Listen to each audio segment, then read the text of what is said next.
Bir kuni Albert Einstein dars paytida do'stiga yozdi. 9ning 1ga ko'paytmasi 9, 9ning 2ga ko'paytmasi 18. Shunday qilib, u 9ning 10ga ko'paytmasi 91ga tengligiga qadar davom etdi. Einstein xato qilgani uchun sinfdagilar kulib yuborishdi. Axir 9ning 10ga ko'paytmasi 91 emas, balki 90 ekanligini hamma biladi-ku.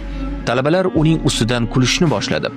Einstein hammaning jim bo'lishini kutib shunday dedi: 9 ta masalani to'g'ri yechganimga qaramay, hech kim meni tabriklamadi. Ammo bitta xato qilishim bilan hamma kulib yubordi.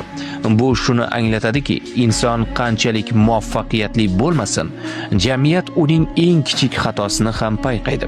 Shunday ekan, bugungi saboq shuki, xatolar bu jarayonning ajralmas qismi.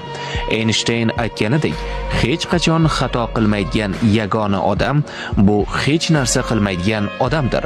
Agar millionerlar klubiga obuna bo'lgan bo'lsangiz, tabriklayman. Siz har kuni 1%